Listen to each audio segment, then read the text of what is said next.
So we had Veterans Day over the weekend, and I always want to remind everybody that the best way to support the troops is to not send them to pointless wars of aggression. I don't know how you would feel, but if I was in the military, basically thing number one would be, please don't send me to maybe be cannon fodder and die unless you absolutely have to do it. Like, I think everybody gets it. If we have to do it, like World War II, we all get it. You know, there's this fucking fascist madman who's incinerating people and who's fucking taking over all of Europe. Yeah, we get it. There's a problem here. So I'll go fight that, sure. But fucking Vietnam, the Iraq War, don't do that because there's no direct threat against us. We're the aggressors. We are the aggressors in that instance. And that's not me blaming the troops. That's me blaming the policymakers who sent the troops. So I would hope that that's, what we could all agree is the way to support the troops. Don't send them to die unless you absolutely have to send people to fight for the country, to defend the country.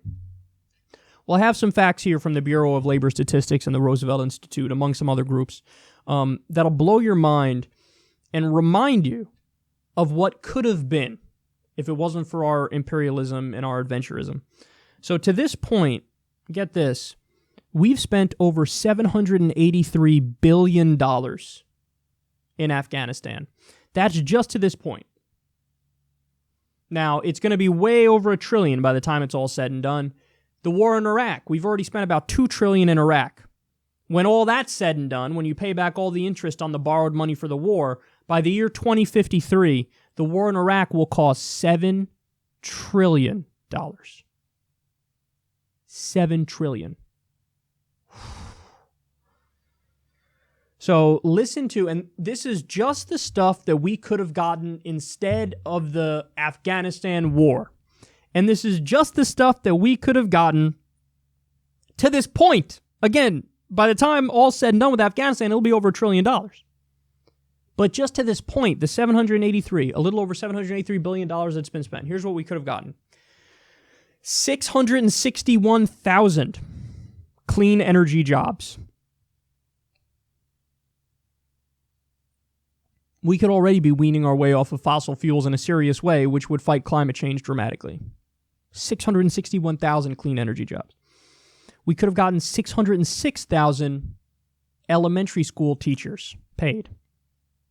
We could have gotten 881,000 infrastructure jobs. You know how our infrastructure has a grade of D+, according to the Society of Civil Engineers? D+. Well, we could have paid for 881,000 infrastructure jobs just to this point with the money we've spent on Afghanistan. And by the way, we have nothing to show for it in Afghanistan. Nothing to show for it. The Taliban controls 40% of Afghanistan right now. Right this second.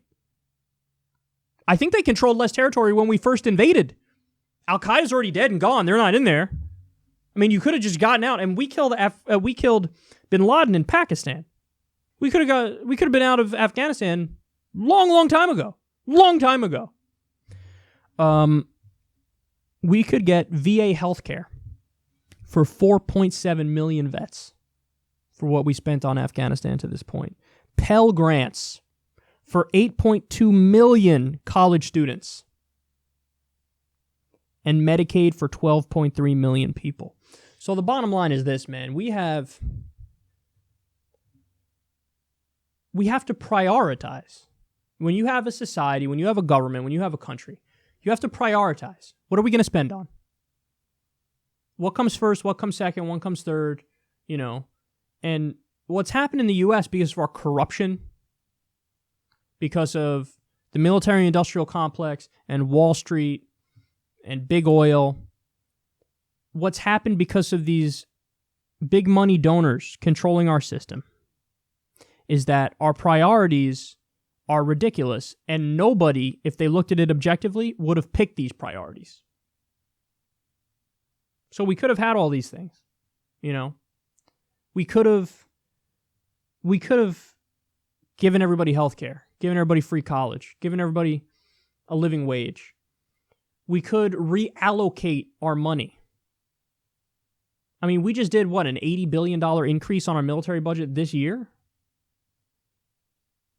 While at the same time, they tell you we can't afford anything for you. I mean, what a fucking slap in the face that is, man. And we know it's not true. So we need to try to get the country back to making sense. You got to get the money out of the system so that they actually represent the people, because the people are crystal clear on what we want. And what we want is not to waste trillions of dollars overseas and have nothing to show for it. What we want is to rebuild our infrastructure, give us the best healthcare in the world, wipe the debt slate clean with college, for example. There's so much stuff we can do if we just stop doing these pointless wars. And by the way, that would save many, many of our veterans' lives.